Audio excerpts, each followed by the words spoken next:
matin, bonjour ou bonsoir tout le monde, et bienvenue à ce 82e épisode des Sommeliers de la lutte.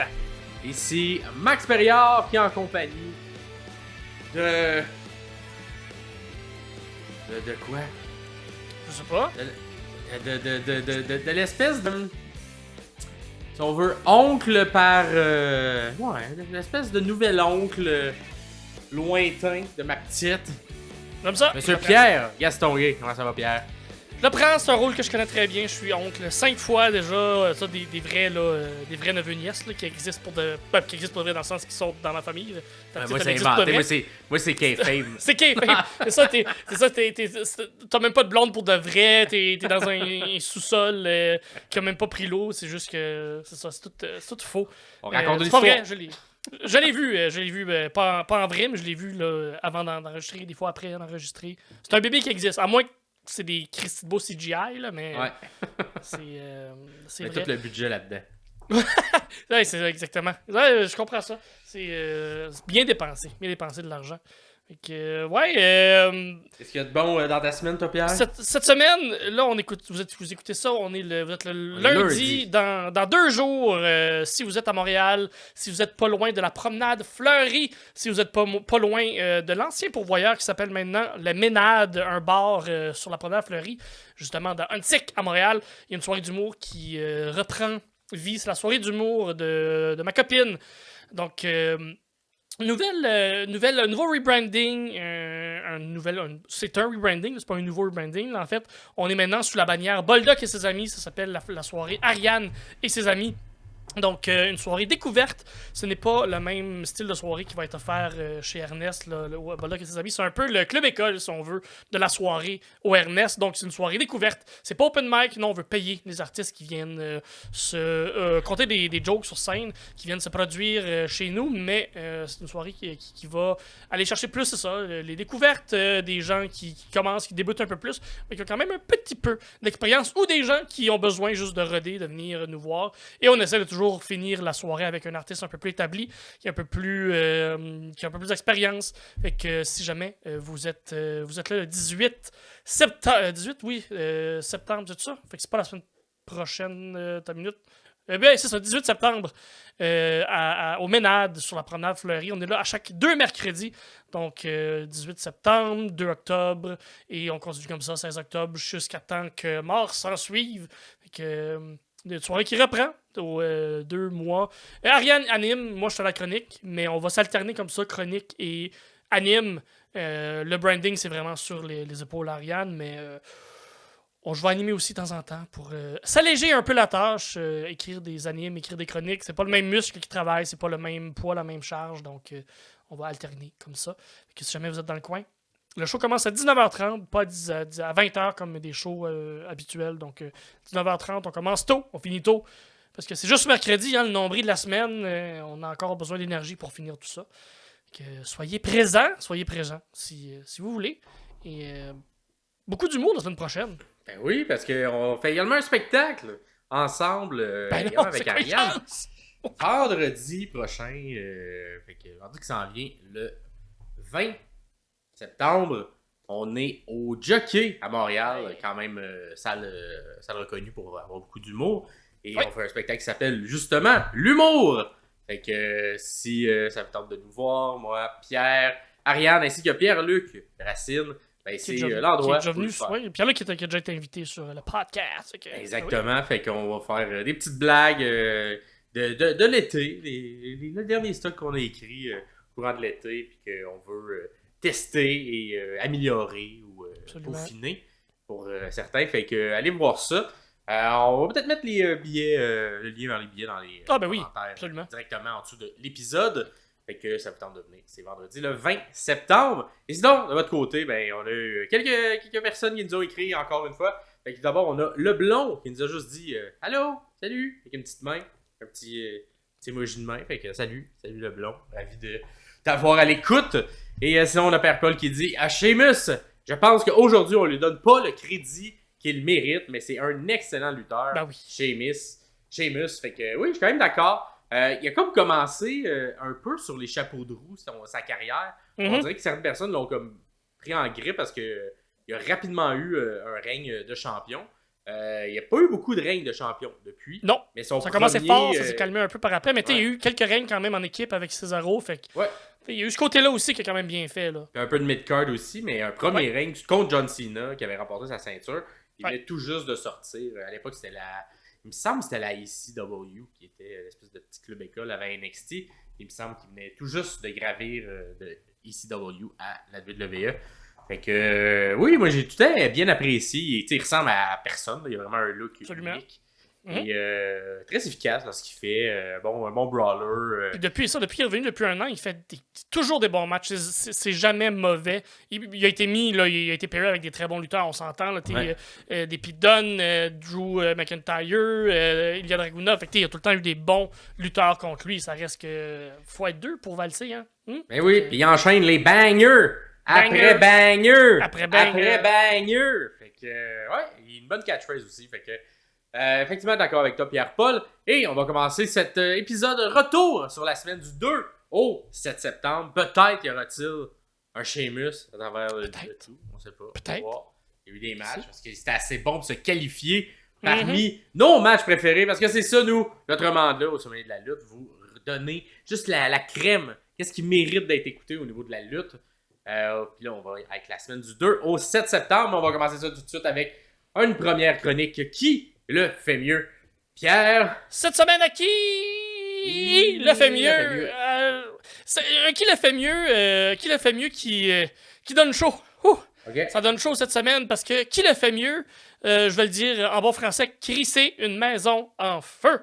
On l'a vu la semaine passée ou il y a 2 semaines avec Swerve Strickland qui s'est fait brûler sa maison par Hangman qui s'est vengé un peu, on s'entend, entre... Maison familiale qui venait de racheter le matin même. Le matin, tout ça, là, c'est bien fait la lutte. Tellement bien fait, tellement beau, tellement bon.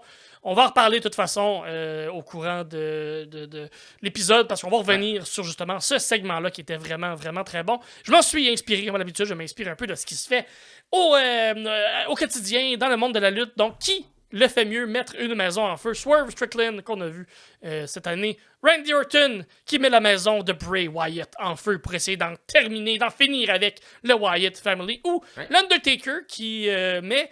la maison de ses parents, de sa famille en feu avec son frère Kane qui a survécu à tout ça. Donc, qui le fait mieux, Swerve, Randy Orton ou l'Undertaker?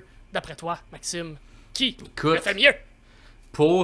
C'est quand même trois maisons en feu qui ont eu des conséquences importantes au niveau des histoires, dans chacune des histoires. Fait que, d'abord, Undertaker, ça explique la venue de son frère Kane. L'arrivée de Kane. Pourquoi il est tout brûlé, pourquoi il aime le feu comme ça. Orton, c'était la fin de la première version de la Wyatt Family.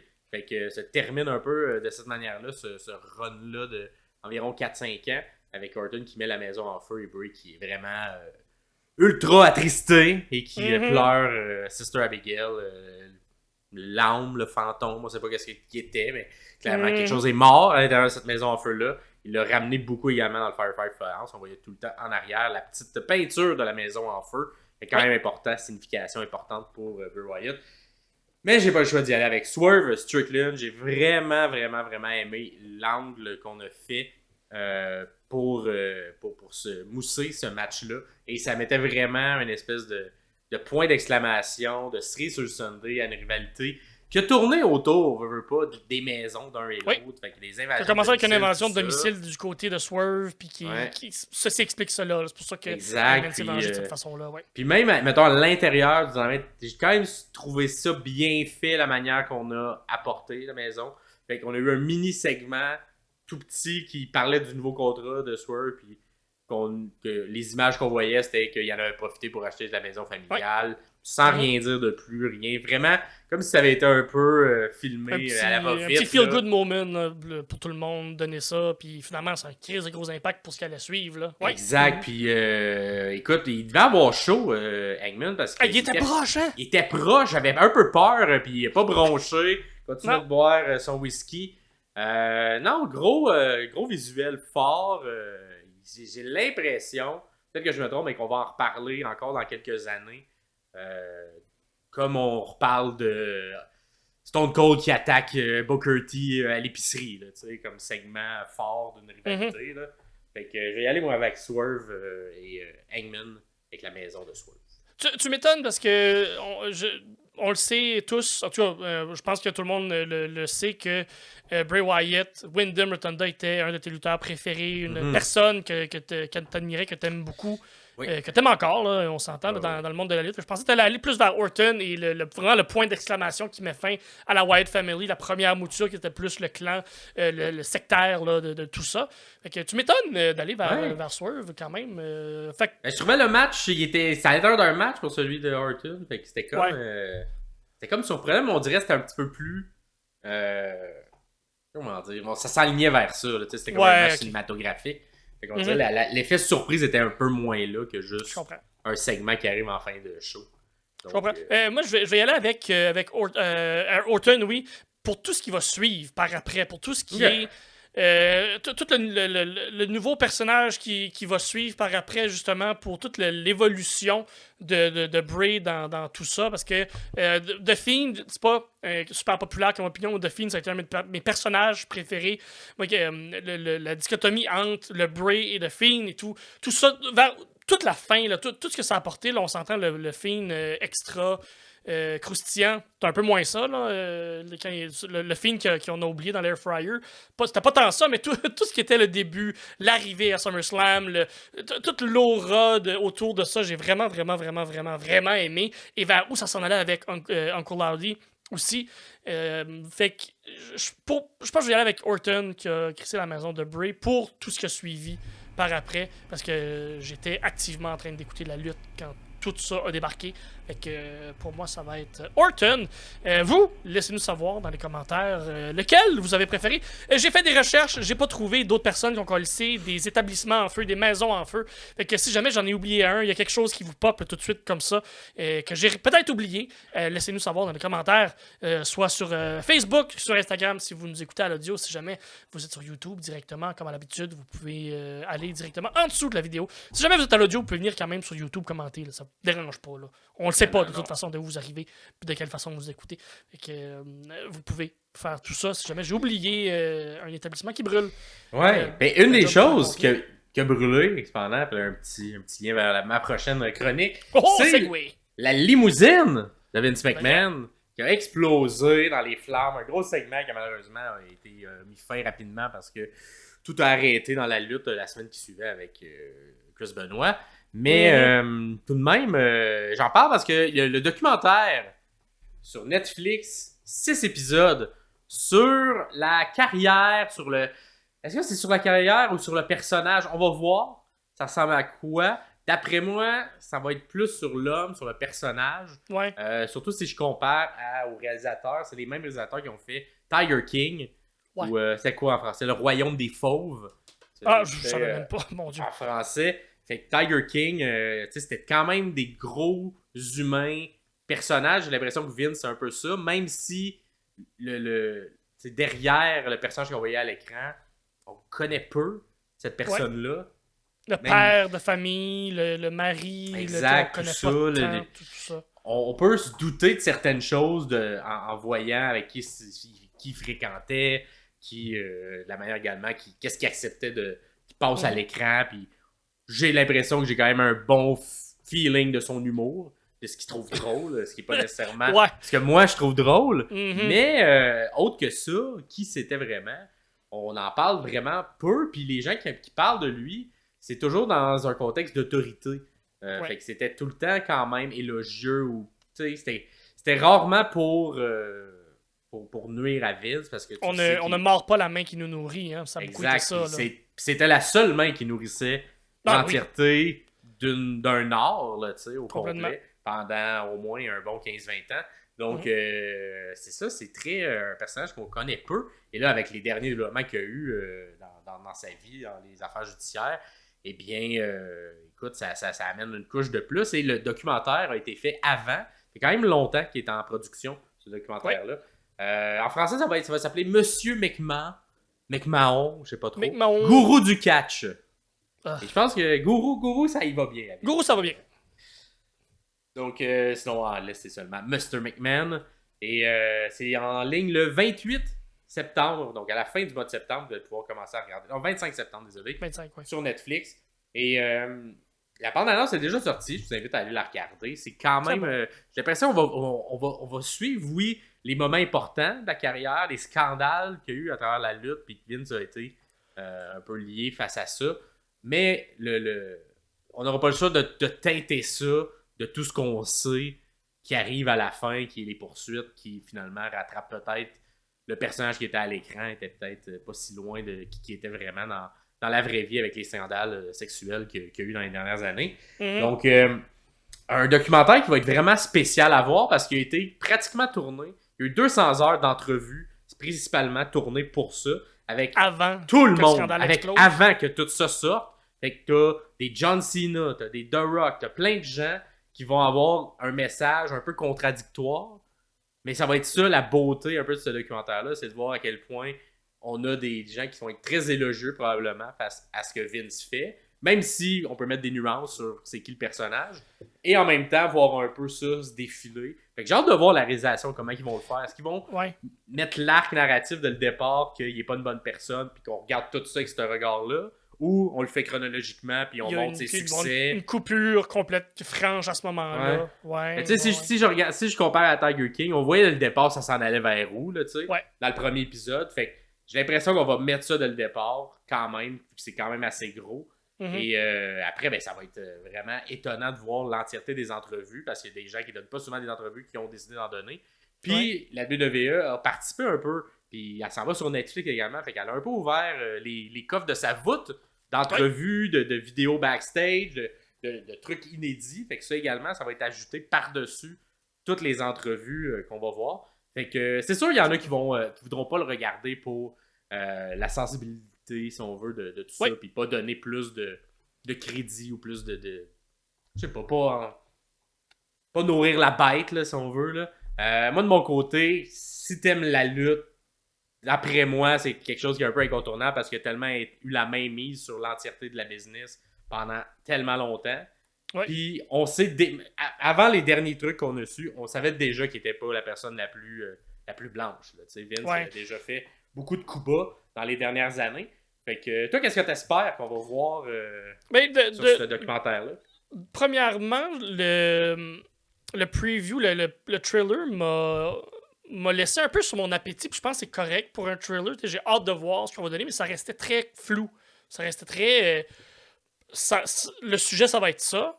On va voir quelques caméos, mais c'est tout. On vous laisse un peu dans le néant du sujet global ou de l'angle narratif qui va être donné pour le documentaire. Moi, j'espère qu'on voit quand même des aspects de la personne. Vince McMahon contrôlait beaucoup ce qui passait à l'écran. Il contrôlait beaucoup l'image qu'on avait de lui à l'écran. Puis de ce que les gens disaient sur lui. Fait que tout ce qui était à l'intérieur de sa compagnie, fallait que presque tout soit approuvé quand on venait qu'à parler du monsieur. Fait que là, de plus avoir les deux mains sur le volant, genre de voir la liberté qu'on va se donner, vers où on va aller, les limites qu'on va pousser, les murs qu'on va traverser, qu'on va défoncer. Fait que j'espère qu'on va voir la personne en arrière pour être capable de... Parce que on s'entend là, dans les 10, même 15 dernières années, si c'est pas 20, la ligne entre le personnage et la ligne entre la personne était complètement floutée. On savait plus vraiment qui était qui, puis qu'est-ce qu'on voyait à l'écran. Est-ce que c'était ça qu'on voyait aussi backstage?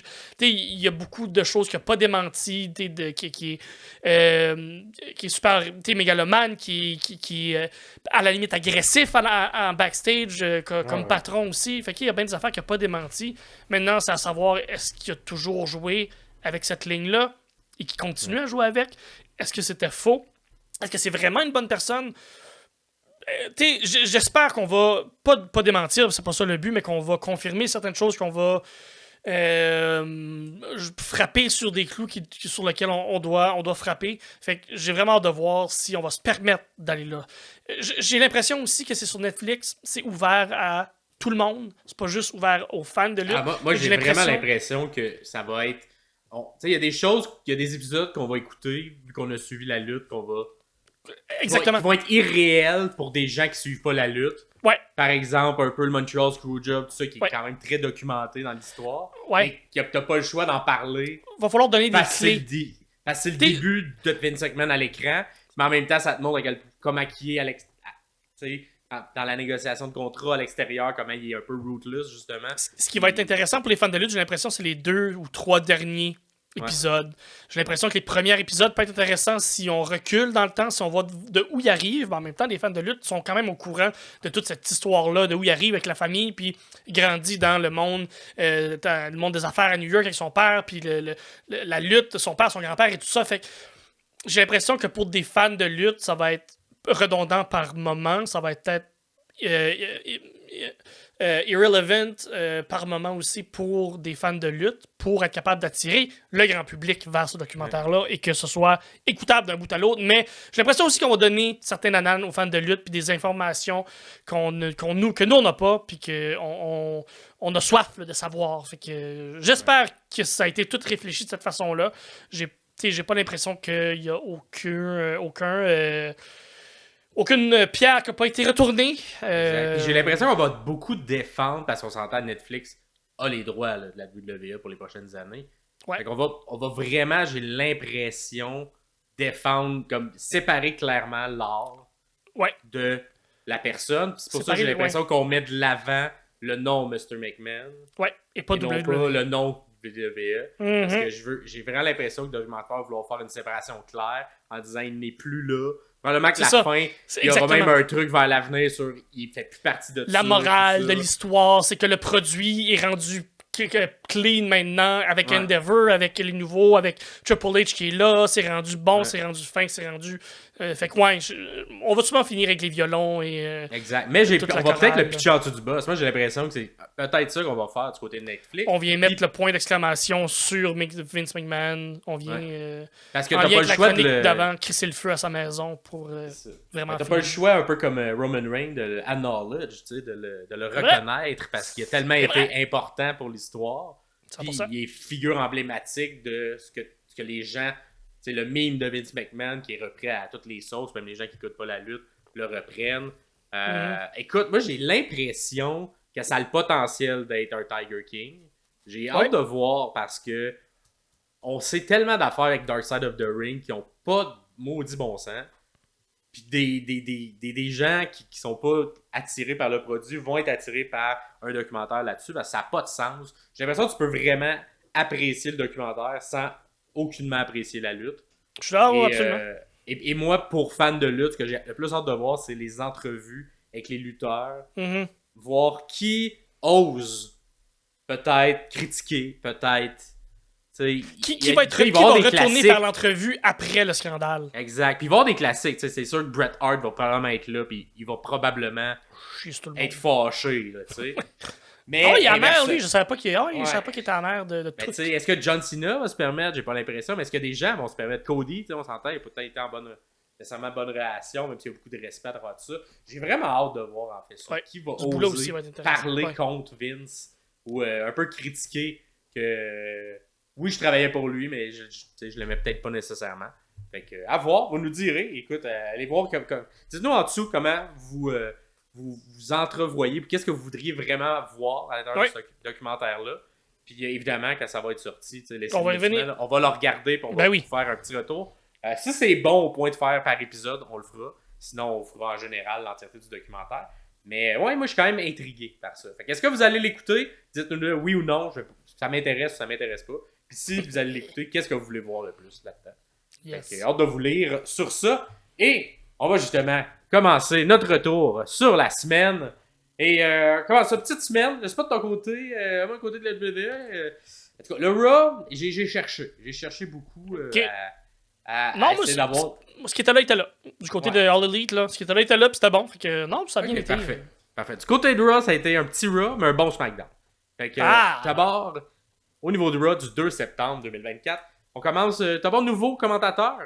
Hein, on a un peu brassé les cartes. McAfee est parti, j'ai l'impression, plus couvrir le football, vu que c'est le début de la saison. Le football collégial et tout ça, là, exact, en montant, il couvre tout. Là. Exactement. Fait qu'il n'est plus à la table, malheureusement. Et c'est Joe Tessitore qui le remplace. Et ça n'a pas été pas été un bon départ, je dirais, de Joe. Non. Je le sentais nerveux.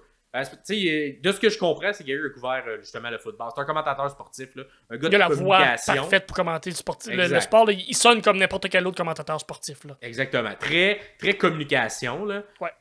Il est fan de ce qu'on dit de la WWE, mais il a mélangé certains mouvements lors de son play-by-play. Et il a également, là, c'était une petite erreur un peu gênante, mais il a mélangé Kerry Sane à Dakota Kai lors du match qui a eu lieu.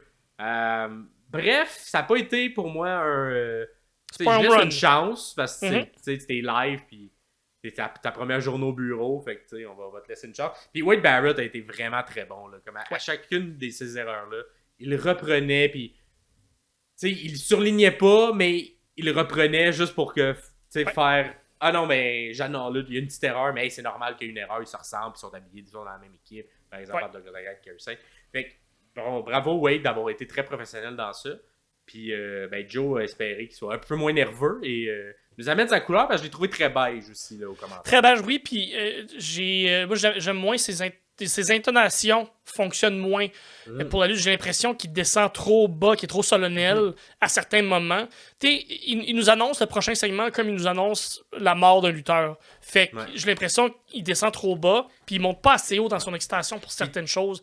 Fait que c'est du cartoon, c'est gros, c'est du burlesque la lutte. J'ai l'impression qu'il est très ancré dans ce qu'il fait depuis le dernier 20 ans, j'imagine. C'est correct, c'est automatique pour lui d'écrire quelque chose de cette façon-là. Par contre, faut qu'il sorte quelque chose de plus cartoonesque de son côté pour me tenir en haleine aussi. L'entrée de je me souviens plus quel lutteur la semaine passée, puis c'était comme ce lutteur-là rentre. Donne-en, mets du gaz. Ouais, Ouais. puis On on sentait parfois le texte, quand c'est les segments où il faut qu'ils disent quelque chose de précis, on sentait le texte un petit peu derrière. Et inversement, quand c'était les moments plus wow, il était comme too much versus ces moments plus normaux, justement. Fait que des fois, il était comme qu'il y ait un gros mouvement, tout ça, il amenait ça comme dans le full pin, mais il est pas. Bref, c'était très saccadé, c'était très. C'était pas homogène. Fait que moi, je mets ça sur le dos de la nervosité. Puis c'est un autre. Il doit y avoir beaucoup de commentateurs sportifs qui font comme ben oui, c'est facile la lutte, mais c'est tout arrangé, puis qui arrivent là, puis qui font comme Chris, ok, il y a beaucoup de choses à gérer, puis il y a du monde qui te parle dans les oreilles pendant que tu parles, pendant que le lutteur là, puis l'écran devant toi, puis exactement, les commanditaires, les segments, c'est comme 18 segments à apprendre. C'est très compliqué, là.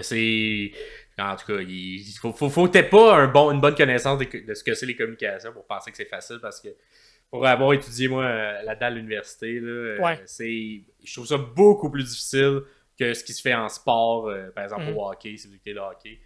Je connais un peu moins le football, là, comment ça fonctionne, les Premier League là, en Europe, fait que vous voudrez nous le dire, mais tabarouette que t'as du commanditaire au pied carré, t'as de l'information à donner, t'as des retours d'histoire, t'as présenter des personnages, faire de la description. C'est très, très, très complexe. Fait que c'est ça, tu sais. On lui laisse une chance, mais c'est ça. Mettons, quand tu compares à Michael Cole, t'étais comme tu vois le 25 ans, 30 ans d'expérience. C'est ça. Sinon, pour le Raw en tant que tel, c'est une petite parenthèse vu que c'était une petite nouveauté. Fait que je vais bien dire mon opinion sur ça. On a le segment Punk contre Drew et ça suivait à Bash in Berlin. Fait que là, j'ai aimé la construction du segment parce que l'effet surprise était quand même là. On en a jasé lors de notre retour de Bash in Berlin. On était comme est-ce que ça met fin à la rivalité entre CM Punk et Drew McIntyre? Ben écoute, Punk voulait. Il voulait. Il était prêt à passer arrivé dans le ring, il était content, il avait son bracelet. Il est comme maintenant que c'est dans mon miroir arrière, Drew McIntyre, j'ai donné des GTS, ça a pu en finir. J'en avais dans les poches, j'en ai distribué à Drew partout. Là, me concentre sur mon prochain défi, puis par en avant, c'est Gunther. Gunther, je veux ta ceinture, je veux la ceinture, je veux devenir champion, je veux me réveiller CM Punk champion, ça fait longtemps que c'est pas arrivé. Et là, ça se termine comme ça, il célèbre, il va avec la foule est content, il est super over, va sur la table des commentateurs, et là, Drew McIntyre arrive. Je sais pas, il arrivait d'où, mais ça a quand même été surprenant, parce que des fois, t'entends la foule réagir avant que ça arrive. Ouais, puis là, non, il est peut-être pas loin, peut-être pas loin caché. Parce que la foule a vraiment réagi juste quand il est arrivé à la caméra. Et se fait un bon vieux beatdown classique à la WWE. Fait que des gros Claymore. Là, t'as même Wade Barrett qui essaie d'arrêter Drew McIntyre. Il pousse Wade, même si c'est son ami. il écoute personne, les officiels arrivent, il s'en fout, fait des claymores. Écoute, il en a fait 3 dans l'intérêt du segment. Après, Punk il retourne en ambulance, on s'en va à la pause, on revient de la pause. Et là, on sentait la petite. On a eu un segment semblable il y a à peu près 4-5 mois à la All Elite Wrestling avec les Young Bucks et Kenny Omega.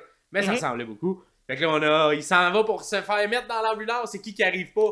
Joe McIntyre qui revient et il frappe le monsieur qui a un collet cervical, il saigne de la face. Pas fin. Il est pas fin, mais il était intense. Il mettait ses doigts dans les yeux. La face qu'il a faite, ce visuel-là était quand même efficace pour Joe. Et écoute, ça repart de plus belle, cette rivalité-là. Fait qu'il va avoir un autre match. Bon, on va pas vous spoiler le prochain épisode, mais lors de Bad Blood, ça va être un match qui, normalement, est un match de fin, de rivalité. Fait que j'ose espérer que ce sera le cas. Fait que on va voir le match 3. Fait que c'est 1-1 présentement entre les deux. Et qui va repartir gagnant de cette rivalité-là, cette première rivalité-là, on va le savoir. Mais j'ai quand même si c'est pas ce que vous voulez, j'ai trouvé le segment bien monté pour le justifier. Fait que, ouais. Je sais pas si t'es d'accord, mais... Ouais, absolument. Ok, parfait. Je suis tout là. Ensuite, on a eu il y avait des matchs de qualification pour qui va se rendre éventuellement à la ceinture de Braun Breaker. Fait qu'on avait un match de qualification entre Dragunov, Dominic Mysterio et Dragon Lee. Et là, écoute, je le mets dans les matchs de la semaine, mais on s'entend, ce Raw-là, il était très léger. J'aurais pu ne pas mettre de match au complet. C'est pas un match comme incontournable. J'ai pas vraiment de souvenir de ce match-là, vois-tu? À quel point ça m'a pas marqué. C'était pas très long, mais le mix, c'était le fun entre les trois. Ok, ben oui, c'est ça. Là, entre Dragunov, Dominic Mysterio et Dragon Lee. Exact. Puis le premier, comme 4... Avant la première pause, le premier 3-4 minutes, c'était intéressant. Voir les trois fonctionner, parce que c'est comme un mix qu'on n'a pas vu souvent. On a vu un petit peu Dominic et Dragon Lee là, à NXT, mais autre que ça, on les a pas tant vus. Et là, on a fait un classique. Les deux, on se met en équipe contre Dominic Mysterio en début. Il y avait une belle chimie également entre Dragunov et Dominic. Ça, j'ai vraiment apprécié ça. J'espère qu'on va avoir un programme. Mais j'ai l'impression en même temps que Dragunov, il y a des bonnes chimies avec beaucoup de gens. Là. Ah oui. Il est très bon dans le ring. Là. Plus je le regarde aller, plus je suis comme... c'est rare qu'il va sortir un mauvais match avec quelqu'un. Je double down sur ce que Pierre-Paul nous dit depuis déjà quelques mois. Dragunov, c'est un de ses préférés. Lui, il le met dans son top 3 des meilleurs lutteurs présentement. Top 3, je sais pas, mais il est dans le top 10 facilement présentement là, des meilleurs lutteurs. Puis je pense pas qu'il descende en bas de ça pour un bon moment là, parce qu'il en donne du bon produit. Absolument. Vraiment. Des beaux souplexes qu'on fait entre les deux, Dragunov et Dominic. Ensuite, l'intervention de Carlito qui vient briser un peu le match. Priest, il arrive pour venir essayer d'égaliser parce qu'il est en rivalité avec l'entité du Judgment Day. Et là, Dom, pendant que Priest il gère Carlito, il essaie de faire un petit cheap shot à Priest, mais Priest il no-sell. Je sais pas, il no-sellait beaucoup, Priest, les dernières semaines. Ils ont l'impression que ça. Peut-être. On veut le mettre un peu montre. Le garder fort. Ouais. Fait que là, il reçoit un petit coup de Dom, puis là, Dom, il voit que ça marche pas. Avec Dom, il part à courir, il s'enfuit vers la foule, puis on le revoit plus, l'entièreté du match. Fait que ça, j'ai trouvé ça un petit peu cheap comme manière de sortir. C'est comme une manière de le protéger. Ouais, mais là, ça marche pour Dom qui est un peu heureux, tu sais. Fait que... Ça marche, mais en tout cas, je comprends. C'est qu'il y a eu la même chose dans l'autre match plus tard, dans la carte, qui était encore le match d'application à 3. Avec Strowman, tout ça, et on a sorti un des 3 parce que Pete Dunne est venu attaquer Sheamus. Oui, c'est vrai. Là, c'était comme un rap, tu sais, c'était comme un même booking dans le même show pour le même genre de match. Fait que tu sais, c'était weird. Moi, j'ai trouvé ça weird. J'ai trouvé ça un petit peu paresseux de la part des scénaristes et des bookers de ce Raw-là. Parce qu'ils ont un peu fait la même histoire dans les deux mêmes matchs. Fait que ça se finit avec un bon 1 contre 1 entre Dragon Lee et Dragunov. Et il y a Dragunov qui l'emporte, mais pas avec son finisher, pas avec le H-Bomb, mais avec le uppercut un peu, tu sais, lancé un peu à la Cesaro. Espèce d'uppercut en se pitchant. Il a fait ça. Puis il a réussi à faire le pin sur ça. Peut-être un nouveau finisher, un nouveau finish. Peut-être qu'on trouvait que c'était trop intense, ça avait trop d'impact le bombage, puis on le gardait pour des ennemis plus forts. Peut-être. L'uppercut a suffi pour Dragon Lee. Et après le match, on a un respect. Tu dis la bombe H, excuse-moi. Ça m'a passé complètement par-dessus. Bravo. Et le respect entre les deux, après le match. Fait que, oui. C'est le fun. Après, on a un petit segment backstage entre Jackie Redmond qui interview Pete Dunne. J'ai vraiment aimé ça, moi. Ouais, puis là, c'était très court. C'était un petit 30 secondes, 45 secondes. Puis c'est après qu'il est venu intervenir dans le match, justement, là, que je vous ai dit. Et là, elle dit qu'est-ce que tu as à dire sur ton attaque sur Sheamus. Puis là, il fait juste dire, écoute, c'est pour rappeler le passé, tu lui diras ça. Puis là, elle a fait, ah, fait qu'est-ce que je dis que le message vient de Butch? Et là, Pete, il aime pas ça. Il a pas aimé ça, se faire rappeler Butch. Fait que, écoute, j'ai pas eu ça, de ramener cet angle-là, parce qu'effectivement, moi, je trouvais ça atroce comme nom. C'est pas tout le monde qui était d'accord avec moi. Moi, j'ai vraiment pas ça, ce nom-là. Et on pourrait l'utiliser dans des segments micro, justement, entre Sheamus et Pete Dunne, en disant que, tu sais, Sheamus pourrait dire à l'intérieur du Fight Club, t'étais juste ma butch, là, tu sais, puis de ma bitch. Fait que, tu sais, un truc comme ça, mais. T'étais juste ma butch. Tabarnak, il y a des layers là-dedans. Il y a beaucoup de layers. Mais, tu sais, c'est quelque chose qui pourrait être utilisé dans la rivalité, puis que là, la foule commence à crier un peu ce nom-là, et que ça donne un peu de couleur au personnage de Pete Dunne. Oui. Fait que bref, j'ai hâte de voir. J'ai l'impression qu'on le testait peut-être, vu que c'est un segment backstage, mais j'ai pas eu ça, moi. Fait que je vais le mettre ici. Et c'est tout. C'est tout ce qui a marqué ce Raw-là, qui était quand même assez fade. C'est un Raw après un pay-per-view, fait que autant j'ai l'impression le go-home avant, il est très bon. J'ai l'impression que le Raw qui suit est très moyen. Ben, je pense que, en fait, à partir d'aujourd'hui, à partir du 16 septembre, les Raw vont être 2 heures seulement. Parce que avec SmackDown qui revient à USA Network, je pense qu'on on met un peu moins de temps sur le Raw. Puis aussi parce que tout ce qui est deal télé, tout ce qui est l'argent et toute la transition vers Netflix, qui est sur Netflix, je sais pas si ça va être vraiment un 3 heures, mais si c'est vraiment un 3 heures, je sais pas à quel point il va y avoir des pauses aussi. Parce qu'on s'entend un Raw de 3 heures. Des pauses, c'est de la lutte, mon gars. Ouais, s'il n'y a pas de pause en tant que tel, il va y avoir du commanditaire. Des Mills qui parlent avec une mascotte, là. Ça, ils vont en avoir, là. Ouais. Parce qu'un 3 heures de Raw, c'est un 2h10, 2h15 d'émission à la télé, moins les petits si on enlève les pubs. Bref, ça va être tu vas avoir un peu moins de job dans les semaines qui suivent parce que ça va être 2 heures de Raw et 2 heures de SmackDown. Donc, c'est pas mauvais, je pense, qu'on retourne vers un produit de 2 heures pour un petit bout. Le temps aussi que monsieur Tessie Torres, whatever, comment on dit son nom, s'habitue aussi. J'ai l'impression que 3 heures, c'est beaucoup de job pour lui, tandis qu'une heure et demie télé pour un 2 heures placé, c'est peut-être moins de job. Fait que ça reste à voir, on verra dans le futur ce que ça va donner. On va voir. Et on enchaîne ça avec le prochain spectacle de lutte. C'était Dynamite du 4 septembre. Comment c'était ça, Pierre? Quand même bien. Quelques bons matchs, dont Okada contre Kyle Fletcher. Comparé à la WWE, lors de l'élite, souvent on lance des dés s'il y a 2 lutteurs qui apparaissent et on les crisse ensemble pour qu'ils se battent. Mais ça donne quand même des bons matchs. On s'entend Okada et Kyle Fletcher. Comparé à la semaine passée, Kyle Fletcher, qui j'ai trouvé vraiment meilleur avec Okada, plus posé, plus posé parce que t'as pas le choix quand t'es avec Okada, mais moins nerveux peut-être, ou moins. Tout est mieux placé. Sauf que il vient de cette école-là. Il vient de la New Japan. Fait que je pense que lutter contre Okada, pour lui, c'est beaucoup plus naturel, beaucoup plus facile que de lutter contre un Ricochet qui vient complètement d'une autre école. Don Callis qui est au commentaire parce qu'il est de Cal Fletcher, oui, fait partie de la Callis de famille. Fait que Don qui est là, qui est toujours super pertinente et même qui va lancer des fleurs à un certain moment à Okada. Fait que même quand il est au commentaire, il est pas 100% personnage. Il va mettre il sépare son chapeau en deux. Il porte 2 chapeaux, disons. Un gros chapeau de personnage et un petit chapeau de commentateur par-dessus. Et il fait très bien, toujours pertinent dans ses commentaires. Ça, c'est pas la première fois que je le dis ici, je vais le dire toujours à chaque fois. Don Callis, beau travail. C'est le fun quand il est au commentaire. Puis on sent pas qu'il prend la place de quelqu'un, on sent pas qu'il s'efface non plus. Il fait la bonne job. Il a fait longtemps à la New Japan. Il a fait aussi pour la TNA, si je me trompe pas, dans le temps. Fait que bel job. Le match commence Okada, Kyle Fletcher. Tout de suite, on essaye.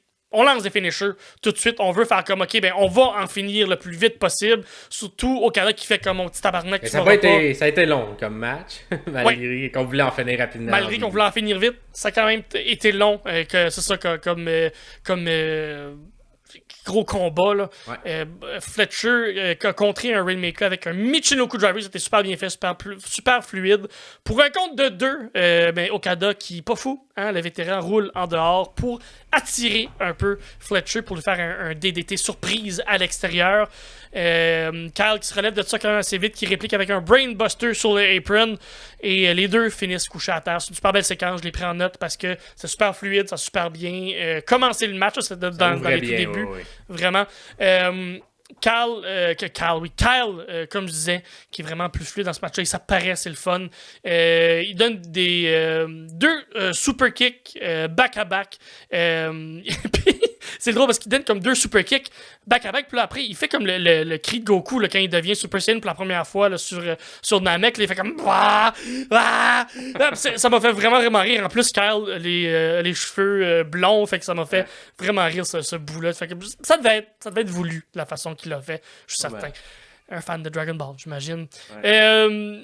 Okada qui a sûrement le plus beau dropkick dans le monde de la lutte. C'est fou, man. Quellement il est haut, là. Il va haut. Il frappe dans la face de Kyle. En tout cas, dans il est au-dessus de la troisième là, dans son spring là, de jambes. Il est tellement impressionnant. C'est fou raide. Mais il n'y a pas besoin de kicker Kyle dans les gosses pour la victoire. Parce que je trouve que c'est de même que ça finit. Là. Je vous spoil quelque chose qui est déjà passé anyways. On a fini avec un low blow. Je pense qu'on n'aurait pas dû. Je pense en plus, moi je vais rajouter à ça, le match il dure 20 minutes et où les deux sont positionnés sur la carte. Je pense que tu peux le faire gagner clean, pas besoin d'un low blow. 100%. Et 2, tu peux le faire gagner en 12-15. Comme le 20 minutes, je comprends qu'on veut mettre de l'avant Kyle Fletcher parce qu'on y croit vraiment. Puis il est talentueux, là, le jeune homme. Mais où les deux sont positionnés sur la carte, je trouve ça vraiment comme bizarre que Kyle qui comme à chaque fois, qui est comme un peu jobber de luxe là. Quand on a besoin que quelqu'un a besoin d'une victoire haute, on le met. Puis sinon, on lui donne lui de la chair à canon pour qu'il y ait des victoires et qu'il reste un peu légitime. Fait que j'ai vraiment trouvé ça spécial qu'il ait besoin d'un low blow. Puis c'est Okada, c'est un de tes champions. Fais-les gagner clean.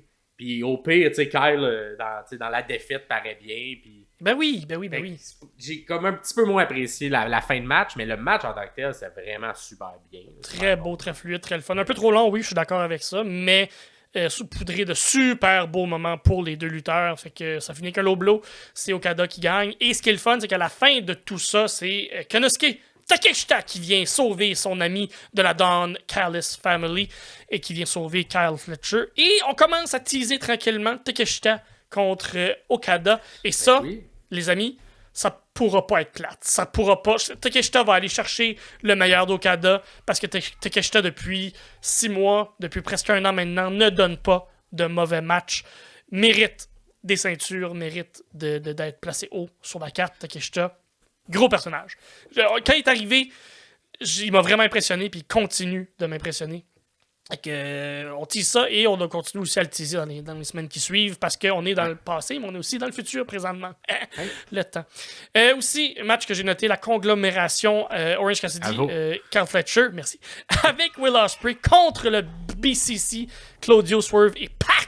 Parce qu'on était avant All Out, donc on voulait un peu teaser là, tout ce qui allait se passer avec Will Ospreay et Pac. Donc, tout le monde, c'est un match trio donc, à l'All Elite. Fait que c'est un shit show. Très dur à suivre, très dur à décrire. Fait que, en gros, là, tout le monde a un moment. Tout le monde a des beaux moments. Mais c'est vraiment... on veut vraiment faire sortir Will Ospreay fort et Pac fort de ce match-là parce que c'est vers là qu'on s'en va. C'est qu'on veut souligner à gros traits que ce match-là va être bon. Pac qui va encore des DDT comme si... comme si c'était l'affaire la plus destructrice qu'il n'y avait pas au monde. Il vend, là... Il plante, puis... Jack Roberts serait fier de ses selles. Vraiment comme... On dirait qu'on plante sa tête dans le sol puis il reste là comme un piquet que tu plantes. Là. C'est vraiment... On vient de voir les Olympiques, là, le lancer du javelot. Là, c'est ça. Là. Pac, il plante comme un javelot.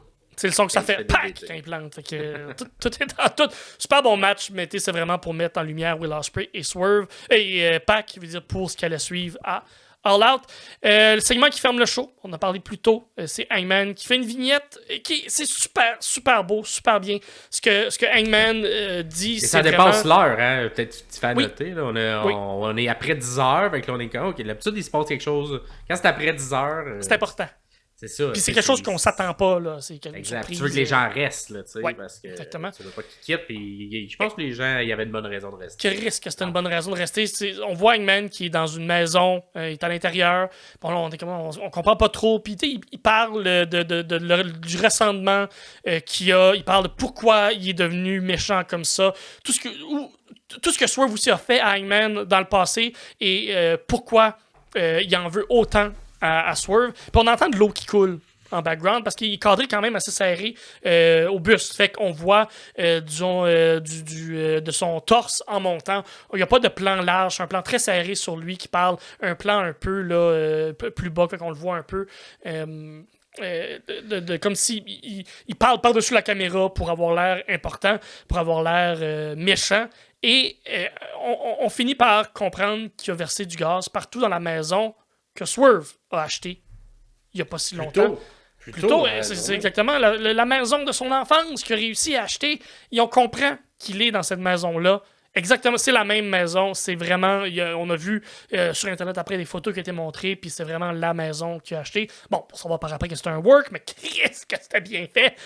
Fait que, finalement, Chris la maison en feu, s'assoit sur un siège. Quand même proche de la maison, le siège. Ah ouais. Puis, mais il continue. C'est comme tu l'as dit tantôt, Max, il focus dans son propos pour dire à quel point il l'haït, puis à quel point c'est la faute à Swerve. Son petit verre. C'est ça, exactement. Tout ce qu'il fait, c'est la faute à Swerve, puis c'est lui qui avait pas à rentrer dans sa maison. À cause de lui, il a fallu qu'il parte plus loin avec sa famille, puis qu'il déménage pendant des mois parce qu'il avait peur. Puis... C'était beau, c'était bon, c'était bien fait. Bravo pour ça, puis ça nous a apporté un match complètement débile par après. Puis une belle construction également, qu'on s'est servi de ce segment-là à l'intérieur du match. Bref, c'était vraiment un classique genre segment d'un show go on qui marque l'esprit, puis t'es comme, hey, j'ai hâte de voir qu'est-ce qui va se passer à l'intérieur du pay-per-view. Fait que très très bien fait pour ce segment-là. Puis oui, un bon dynamite, effectivement. Et ça fait le tour, Pierre? Yes, ça fait le tour de ça. Tout yes, d'abord. Pas tout, mais... Pas tout, mais ça c'était bon.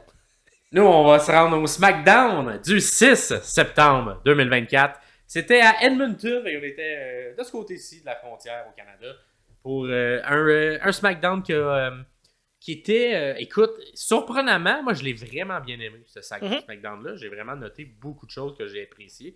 Presque l'entièreté du show.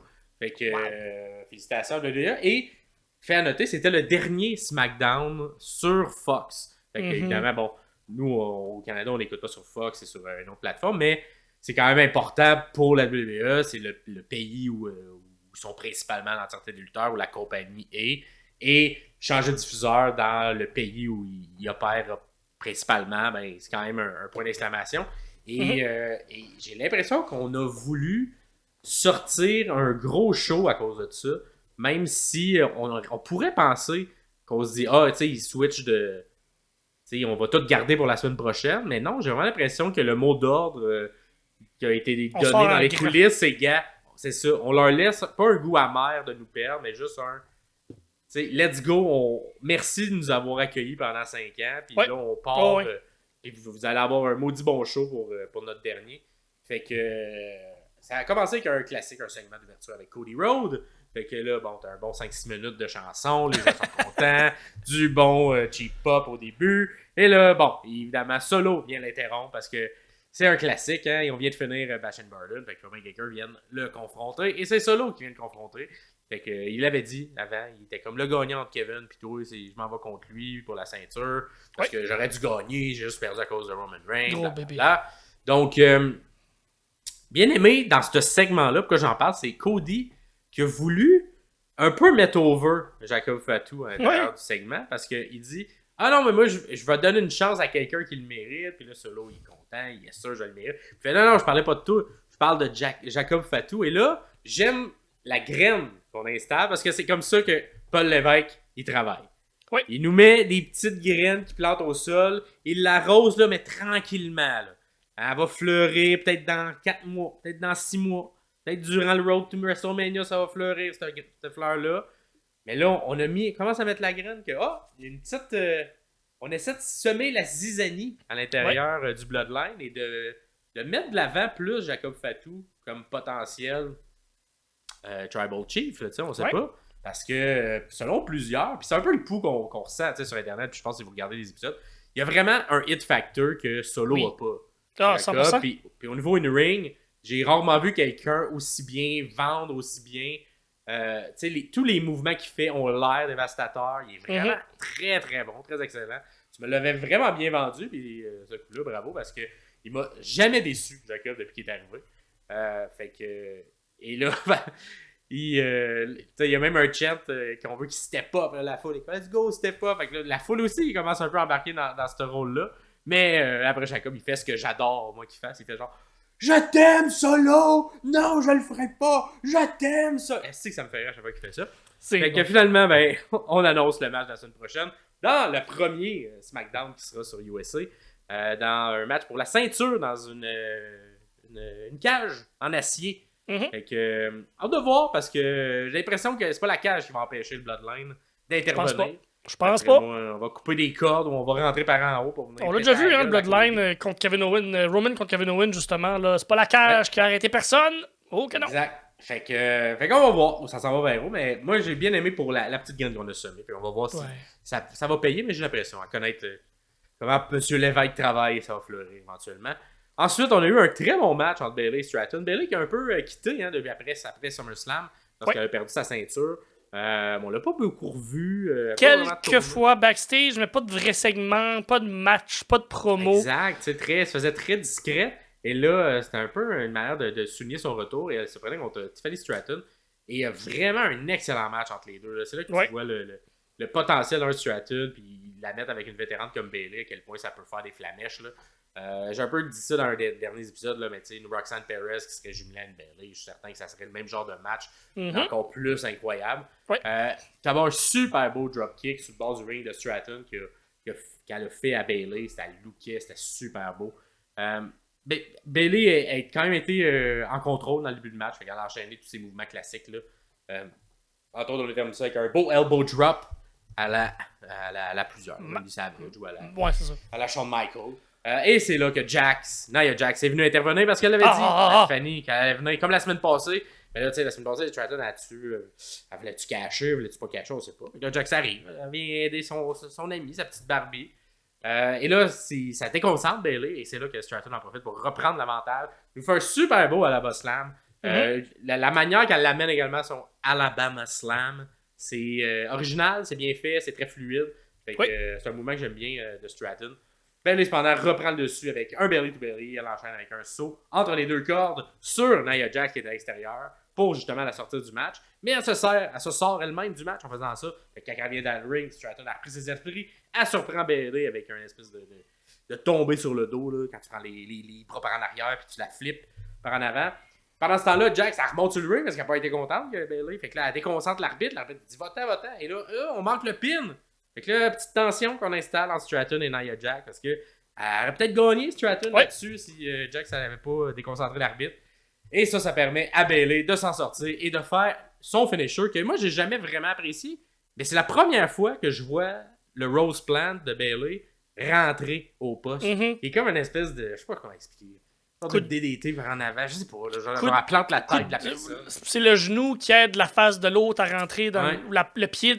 Ouais, c'est ça. Mais c'est la première fois que je vois quelqu'un, puis on s'entend, le sell de Stratton est important pour que ça ait de l'impact. Mais c'est la première fois que j'étais comme, bon là, ça a l'air d'un finisher et non pas juste d'un mouvement. Io Sky l'avait bien vendu à SummerSlam quand même. Ouais, c'est vrai. Io Sky également l'avait bien vendu. Mais bref, je le souligne parce que c'est un des finishers, je trouve, qui a le moins d'impact présentement. Puis, j'ai trouvé que là-dessus, il était très bien réussi. Fait que, bravo, on continue. Fait que là, évidemment, elle gagne sur ça. Bayley. Et on continue peut-être d'avoir un match éventuellement en revanche contre Nia Jax. On continue à construire la tension également entre Stratton et Jax. Fait qu'un bon match qui a fait avancer les histoires, qui a donné de la bonne lutte aussi. Fait que bravo aux trois madames qui ont participé à ce segment-là. Ensuite, Kevin Owens contre Waller et Austin Theory. Ça commence avec un segment backstage pour un peu installer ce match-là. Où KO, justement, il cherche des trucs à Wayne Gretzky parce qu'on est à Edmonton. Il cherche des affaires. C'est un fan de hockey. Et là, Grayson Waller et Theory viennent. Ils se picossent un peu. KO, il met un peu dur sur le feu en disant: vous êtes-tu vraiment une vraie équipe? Gamou puis Cody, on s'est frappé puis on s'est battu, mais on a encore des amis. Pas sûr que vous autres, ça tiendra à la route. Fait que, on va faire un match à 3. À 3 chemins, là, tantôt. Là. On va voir si votre équipe est si forte que ça. Il invente même une citation de Wayne Gretzky pour convaincre les deux. Il dit, Wayne Gretzky disait tout le temps ça, il faut qu'on règle ça avec des three-way. C'est un peu niaiseux, un peu absurde. On repart avec la ceinture de Edmonton. C'est un peu bizarre. Là. Je comprends pourquoi on veut le faire. Parce qu'on c'est un deal qu'ils ont eu. Là. C'est ça. C'est de leur deal, c'est de la merch. Mais à un moment donné, je garderais les ceintures pour les vrais champions. On dirait que ça enlève un peu d'Ova si t'es capable d'acheter une ceinture du Canadien de Montréal. Même si on va faire les séries. T'sais. Ouais, comme si ça t'intéresse pas d'acheter une ceinture du Canadien de Montréal. Quand ils gagneront, je le ferai. Sinon, avant ça, quand ils seront champions, ils vont mériter une ceinture. C'est ça, ils méritent pas que je me promène avec une ceinture pour eux autres. Le match en tant que tel, écoute, dans l'entrée, on a Corey Perry, qui était un ancien du Canadien de Montréal, justement, mais qui jouait pour les Oilers d'Edmonton la saison dernière, et qui est aux abords du ring avec son enfant. Fait que, tu sais, encore le petit deal entre la ville. Et c'est bien de faire ça, parce qu'au Canada, le joueur de hockey, c'est eux les vraies vedettes, là, comme les joueurs de football aux États-Unis. Et bravo la WWE de faire un peu du cross-promotion de cette manière-là. Puis on est dans la saison morte au hockey, fait que c'est le bon moment. Ouais, j'ai l'impression que TKO a beaucoup à faire là-dedans, puis sont excellents. Peut-être fanatique également, parce que c'est un peu un lien entre les deux compagnies, également la merch de la NHL.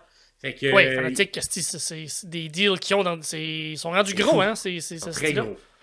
Fait que là, Waller, il arrive avec un gilet des Panthers de la Floride. Bouh! C'est eux autres qui ont battu Edmonton. Fait que du bon cheap hill pour commencer. Gros début de match intense. KO prend le dessus, un peu surprenamment, envers les deux. Cannonball vers l'extérieur. Place Waller à travers une table. Puis là, on s'en va à la pause. Puis là, c'est un petit peu dommage parce qu'on aurait peut-être dû garder ce segment-là pour pas la pause. Parce que quand on vient, on fait nous le montrer comme un petit coin en haut, qu'est-ce qui s'est passé à travers la pause. Ils l'ont repartagé par la suite sur les réseaux sociaux, fait qu'on a pu le voir en plus gros. Mais t'as Corey Perry, qui était aux abords, que justement on a présenté avant, qui tenait, ça c'est Grayson Waller, pendant que KO le frappait avec ton petit drôle, ça. Qui capotait, qui était bien... il trouvait ça cool, il trouvait son père cool là, de faire ça avec Kevin Owens. Fait que j'aurais peut-être mis ce segment-là à la télé plutôt que juste le mettre en petit coin dans la pause. On poursuit par la suite le match. Là, ça devient de plus en plus difficile, hein, le 2 contre 1. On avance. C'est ça. C'est pas vraiment un three-way, c'est plus un match 2 contre 1 rendu là. Ouais, c'est ça. Fait que le Theory, il fait son rolling blockbuster, là, son espèce de super beau mouvement. Et là, Waller, il revole un peu après ça. Puis là, Waller, il est comme, hey, gros, je vais aller piner Kevin Owens. Fait que là, Theory, il est comme, qu'est-ce que tu fais? C'est mon mouvement, c'est mon move, c'est moi qui ai le droit de vos pins. Fait qu'on défait le pin, on continue de construire la petite tension entre l'équipe, construit l'histoire. Pendant que les deux méchants s'ostinent, mais là, KO, il revient un peu. Il reprend du mieux. Fait que là, on s'en va sur la troisième. Il s'assoit sur la troisième, mais là, tu le sais, on le sait tous. Pas capable de faire un suplex à Kevin Owens, un superplex. Impossible. Fait que là, Waller, il s'essaye, ça marche pas. Un rolling swanton. Ensuite, Theory dans l'autre coin, il s'essaye, ça marche pas non plus. Fait une espèce de Fisherman Buster. Par la suite, on revient dans le ring, enchaîne avec un stunner sur Theory et un magnifique sell de Theory. Il vend toujours bien. Il est tellement bon, Austin Theory, pour faire des beaux sells comme ça. Et on enchaîne le tombé. Et surprenamment, victoire dans un genre de match handicap de Kevin Owens. Fait que, un peu contre toute attente, mais ça dure pas longtemps parce qu'après, il y a le beatdown des méchants. Oui. Les méchants sont bien contents de leur coup. Ils vont même un peu braguer après en backstage en disant qu'ils sont la meilleure équipe que j'ai jamais eue, même s'ils viennent de perdre le match. Ça, c'est un petit peu bizarre, ce truc-là. Mais bref, j'ai bien aimé, moi, ce match-là pour construire l'entièreté. Puis je trouvais ça sympathique. Puis voir aussi KO. Tu sais, c'est le genre de personne KO qui est bon, quand le rythme il est un peu intense. Mais à la WWE, c'est moins ce style-là. Mais là, quand tu le mets en 2 contre 1 où les deux sont contre lui, il n'y a pas le choix de tout le temps être une des deux personnes qui se fait frapper. Fait oui. Lui, il est là tout le long du match. C'est ça. Fait que c'était vraiment... on dirait que ça ressortait tout ce qui est bon. Oui, puis j'aime qu'on capitalise aussi sur la chimie qu'il y a entre Waller et Kevin Owens, qui de facto est aussi avec Austin Theory, on s'entend. Fait que j'aime qu'on capitalise là-dessus, puis que sans que ce soit c'est une vraie feud, mais sans que ce soit une feud souligné à gros traits, on est capable de les faire travailler un contre l'autre pour sortir des beaux moments comme ça. Fait que très très bien fait, très intelligent. Et mon pif, là vous le savez peut-être parce que nous on l'a pas encore vu, SmackDown qui vient de passer vendredi dernier. Bon, là, on est vendredi après-midi, là, juste pour vous dire. Là.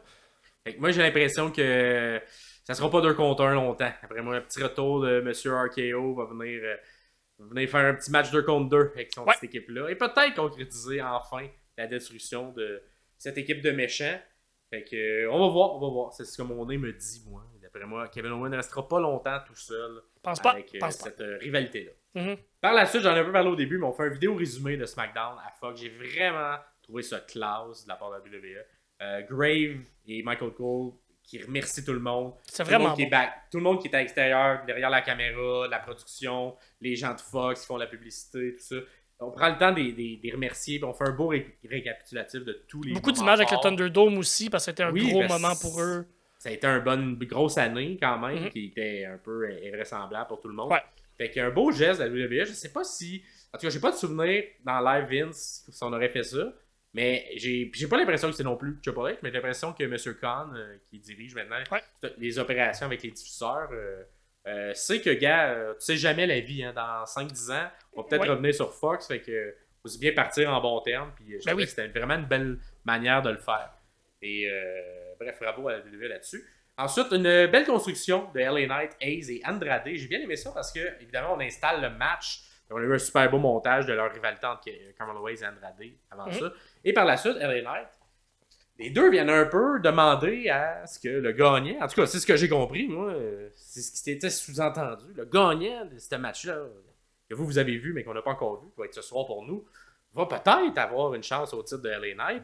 Si ça se finit pas clean, peut-être que ce sera un triple threat, on sait pas. Là, nous, on sait pas ce qui s'est passé. Mais j'ai quand même bien aimé ça parce que non seulement c'est bien construit, Hayes et Andrade, mais en plus, on regarde vers le futur déjà. Mm-hmm. Et tu sais, c'est le genre de truc que, on dirait, du côté de la Harley Wrestling, on pense pas à faire, on veut pas faire. C'est pas comme ça qu'on veut construire l'histoire, mais c'est tellement simple, c'est tellement facile. Puis ça ajoute encore plus d'importance au match que je trouve qu'il y avait déjà de l'importance. Booking 101, booking de base, mais ça marche. Ça marche vraiment bien. Fait que, tu sais, c'est comme la petite série sur le Sunday. En plus, le gagnant du match, on va peut-être s'enligner vers LA Knight après. Fait que, bravo. J'ai bien aimé ce segment-là. J'ai trouvé que les trois paraissaient bien. Puis, on va voir qui va s'en aller. Si j'ai raison, peut-être aussi. Ça m'étonnerait. D'habitude, quand on place quelque chose comme ça, c'est parce qu'on s'en va vers ça par la suite. Et finalement, le main event, un bon main event, c'est le Bloodline contre DIY et Street Profit qui est en équipe, qui étaient comme venu sauver dans le segment d'ouverture Cody Rhodes. Fait que Cody Rhodes n'est plus vraiment là dans ce match-là. Fait que DIY et Street Profit viennent un peu défendre le côté de Cody Rhodes. Gros match, rempli de beaux spots. C'était vraiment un rythme effréné. Il y avait une séquence dans le milieu où Dawkins et Gargano commençaient à faire des mouvements en équipe ensemble. C'était sympathique, c'était bien fait. Gros superplex vers l'extérieur de Ciampa en haut de la 3e corde, qui pogne Tamatonga puis qui le pitch vers tout le monde qui est à l'extérieur. C'est super bien fait également. Beau petit spot qui a fait réagir la foule. Ensuite, on vient sur le ring. Ford qui fait un superbe 450 splash sur, encore une fois, Tamatonga, le pauvre. Il est vraiment le bouc émissaire du Bloodline. Ensuite, ben là, évidemment, Tamatonga, il est tout mort, il est tout fripé, il est tout cassé à terre. Fait que, qui vient pas le sauver? Fatou! Monsieur Fatou arrive, clean le ring, il fait ses finishers à tout le monde. Tout le monde! C'était bon, ça, un après l'autre, puis un après l'autre, puis venez-vous-en, c'est pas peur de personne. Allez-vous-en, pogne Tamatonga, stag in lui-même, let's go, Westic. Moi, je m'en vais dans le ring, il détruit tout le monde. Entre autres, un super beau DDT empalé, comme je l'ai appelé. On disait un peu avec Pac, on va dire un DDT empalé sur Ford qui fait un super beau sell là-dessus. Donne ensuite le tag à Solo parce que il l'aime Solo! Il l'aime tellement! Attends, va pogner la victoire, puis là Solo arrive dans le ring. Pacloud, 2 likes dans la gorge et c'en est terminé. De monsieur Montez Ford, 1, 2, 3. Ça se termine comme ça. Pendant que Fatou, il crie qu'il l'aime donc bien, son beau. Il l'aime. C'est beau l'amour. Fait qu'un bon event, très rythmé. J'ai l'impression que ça a été un bon show pour les gens d'Edmonton qui étaient sur place. Oui. Et c'était un très bon show pour terminer, si on veut, sur une bonne note, le partenariat avec Fox, qui a duré 5 ans tout de même. Oui, depuis la semaine prochaine, ça va être bon aussi. Oui. Oui, ça va être ce que vous avez déjà vu, en fait, là, ce que nous on va voir ce soir. Ben hâte au SmackDown de ce soir. Ouais. Montez Ford, depuis que Bob Lashley a plus de contrat, depuis qu'il est parti avec MVP pour aller monter le Hurt Business ailleurs, sous un autre nom, j'imagine. Montez et Dawkins qui sont revenus avec leur ancienne gimmick. Et Montez Ford qui prend un pin à ce moment-ci. Je pense qu'on est en train de tranquillement préparer un push en solo, en simple pour Montez Ford. Un push qu'on attend depuis le dernier 3 ans, bien évidemment, mais que je crois mériterait d'être poussé. Souvent, avant d'avoir un gros push vers le haut, on retourne vers le bas. Fait que peut-être que de manger ce genre de pin-là pour finir le SmackDown... je pense que ça pourrait être c'est le un début de segment quelque chose de saison-là qui va se terminer à Survivor Series, d'après moi, effectivement. On va voir par la suite si vers le road, on aura peut-être une trajectoire plus ascendante du côté de Montez Ford. Ou pour l'équipe au complet peut-être aussi. Ouais, peut-être pour l'équipe également. Je pense que ça serait plus intéressant de monter l'équipe pour ensuite faire la séparation. Je pense que oui. À voir, on s'en va vers ouvert avec ça. Mais tu sais, les ceintures par équipe sont pas beaucoup défendues. Hein. Ça fait longtemps qu'on les a pas vus, les ceintures par équipe. De la WWE masculine, fait que maintenant, il faudrait peut-être ramener ça au programme, tranquillement pas vite, fait que ça pourrait être des bons aspirants. Fait que ça termine ce SmackDown du 6 septembre, un bon SmackDown que je vous conseille. Et on enchaîne ensuite avec le Collision du 7 septembre 2024. Comment tu l'as trouvé, toi, Pierre?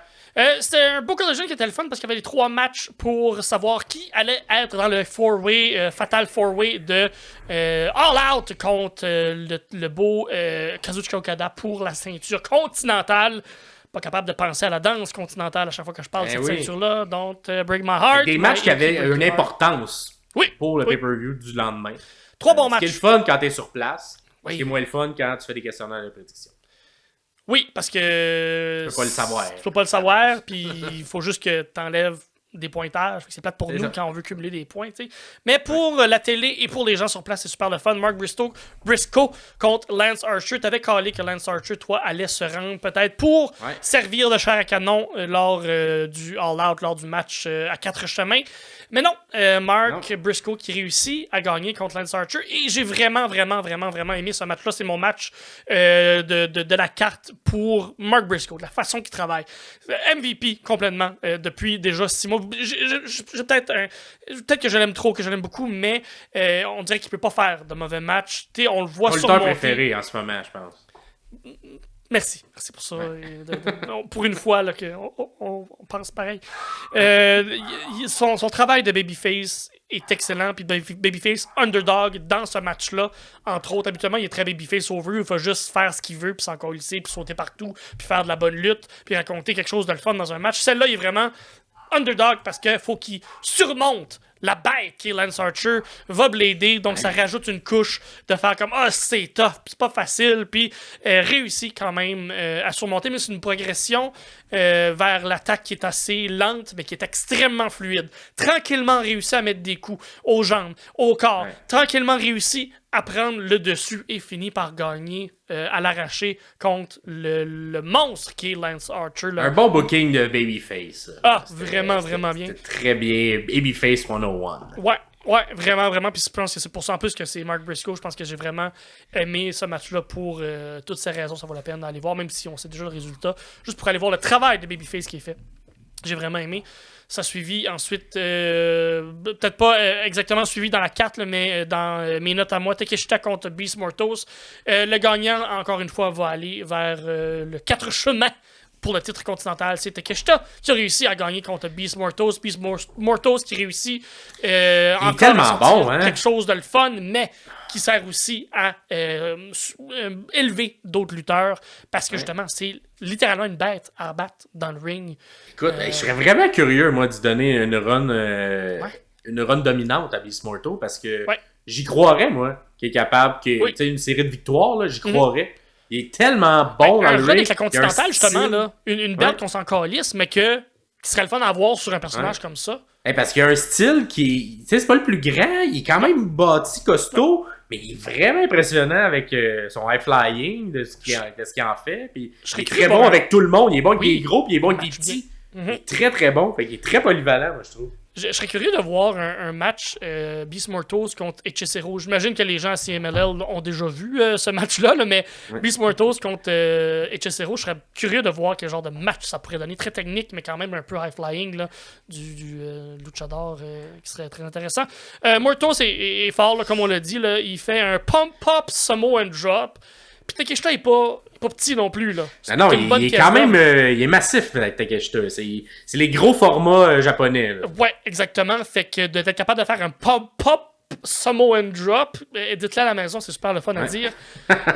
C'est quand même impressionnant de la part de Mortos, mais Takeshita qui va tout de suite répliquer avec un German suplex, mais la rotation de Mortos est un peu trop, puis il tombe carré sur la tête. Ça look tellement bien. Mortos qui a littéralement un gros casse sur sa tête, là, fait que je pense qu'il réussit quand même à bien s'en sortir. Et aussi, c'est suivi là, d'un super beau Blue Thunderbomb. Mini qui le fait mieux à ce point-ci. Oh, Blue Thunderbomb qui le fait mieux, Sami Zayn ou Takeshita? Écoute, je vais dire Takeshita, mais je le trouve plus explosif. Là, on dirait Sami.